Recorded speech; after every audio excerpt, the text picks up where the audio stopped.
Bueno, vamos a analizar algunos temas desde el punto de vista político, porque a veces nos quedamos con una idea en la República Argentina. Somos muy cíclicos, ¿no? En materia del análisis de lo que nos pasa, ¿eh?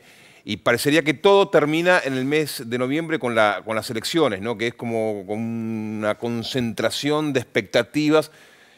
Pero el gobierno de Alberto Fernández tiene 2 años más y no es poco tiempo, y se necesitan hacer muchas cosas en este país. Y ya ¿no? se está hablando claramente del día después, se está hablando del día después al margen del resultado de las elecciones legislativas generales del 14 de noviembre. Y habló Sergio Massa, el presidente de la Cámara de Diputados, que dijo que en acuerdo con la vicepresidenta Cristina Fernández de Kirchner y con el presidente Alberto Fernández, se avanzó en esta idea de reflotar el Consejo Económico y Social. Recordás que antes de la pandemia, de hecho ya en campaña electoral, desde el Frente de Todos se hablaba de esta propuesta que unifica. Con la Baña al frente, se hablaba en su momento. Dirigencia política, sí. De hecho, Sergio Massa, el presidente de la Cámara de Diputados, avanzó un paso más y dijo que el objetivo es lograr acuerdos con los espacios políticos con representación parlamentaria, obviamente también los empresarios y las entidades que los nuclean, también los trabajadores, los gremios, la CGT y las otras centrales obreras,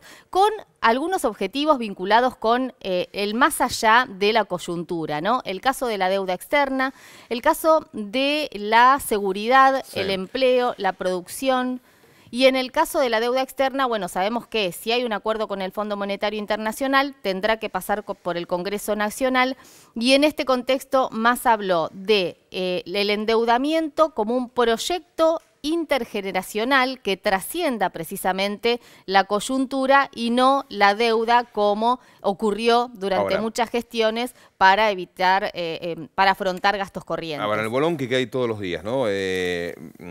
¿Cómo se sientan los empresarios si no se ponen de acuerdo, por ejemplo, con Feletti con el tema de precios, ¿no? Porque es complicado. ¿Cómo se sienta el gobierno con la oposición? Si gana la oposición, si reafirma el triunfo o si recupera votos, porque todo es especulación política. Entonces, a veces uno se pone a pensar, ¿no? Todos trabajan por el bien del país, o al menos eso dicen, pero después a la hora de sentarse en una mesa para resolver los casos, a ver, no me voy a sentar a ver si lo beneficio a Alberto Fernández. Desde el gobierno lo que dicen es que el objetivo es acordar los lineamientos generales de esta etapa. Bueno, con los sectores que realmente toman las decisiones y que definen. Y sí, bueno, para eso se empieza a reflotar esta idea del Consejo Económico y Social. ¿Alguien pegará un portazo? ¿Algún dirigente empresario o algún dirigente político? Bueno, es probable que sí. ¿Hay lugar para mezquindades, me pregunto yo, ¿no? En la sociedad argentina, ¿hay lugar para mezquindades de este tipo? O sea, ¿se siguen bancando ese tipo de mezquindades, venga del partido político que venga, o seguimos siendo impermeables los argentinos a eso? ¿O, bueno, tomamos nota y no nos olvidamos? Probablemente las mezquindades sean la base precisamente de no poder avanzar con un proyecto de nación en el que todos los sectores estén representados. Digo, ¿alguien puede dudar que los empresarios definen de alguna manera la política de producción y la política económica con sus actividades? No, pero digo, los políticos pueden estar convencidos de su forma de actuar y de llevar adelante las cuestiones como lo hicieron toda la vida. Pero yo me pregunto, ¿hay lugar para eso? Lugar no hay. ¿La gente se lo banca? Digo, si mirá los datos socioeconómicos, digamos, sociales y económicos, no hay lugar para mezquindades. El tema es que también juega la política y no sé si la oposición lo va a ver como socializar la pérdida, sí, o si la oposición lo ve como un logro del gobierno y en este sentido, bueno, para boicotear precisamente un proyecto del espacio opositor u oficialista, bueno, se toman decisiones que se alejan de esto de lograr el interés común y general. Yo creo que es peligroso para cualquier sector político jugar con eso, porque la gente está esperando que bajen de una vez por todas los precios, que se congelen los precios, que bajar no van a bajar, pero que no suban, que de una vez por todas se pongan los pantalones largos los que se tengan que no se banca más la gente, que venga el empresario y te diga, te ponga las excusas que quiera. Son muy lindos los títulos y las presentaciones. Bueno, pero el caso de los precios es un caso paradigmático, ¿no? De si es posible dejar las mezquindades a un lado. Todos sabemos por dónde pasa o quiénes son los formadores de precios. Estuvieron en la Casa Rosada la semana pasada y Pero siguen así como te estando digo en las eso, también mesas la de gente le negociación. exige al gobierno de que de una vez por todas logre un acuerdo para que esto suceda. Sí, pero también ¿no? es cierto que cuando el gobierno dice que va a aplicar herramientas legales, leyes que están vigentes, aparecen aquellos que dicen que bueno, que lo que se busca es avanzar por sobre el sector privado. Es un equilibrio difícil de lograr, porque la verdad que también en el fondo hay intereses que no siempre son únicamente intereses económicos. Muchas veces son mezquindades políticas. Sí, pero cuando el chango está vacío, me parece que esas discusiones macro, igual que las grandes discusiones en los foros internacionales o con el Banco Mundial o con el Fondo Monetario Internacional, si bien son muy interesantes desde el punto de vista teórico de las negociaciones entre los estados y los formadores de precios internacionales, que son las grandes corporaciones, avaladas en muchos casos por el Banco Mundial y por el Fondo Monetario Internacional, quedan en un segundo plano porque el chango sigue estando vacío, ¿no? Sí, así es. Y sin duda la deuda también va a ser uno de los grandes temas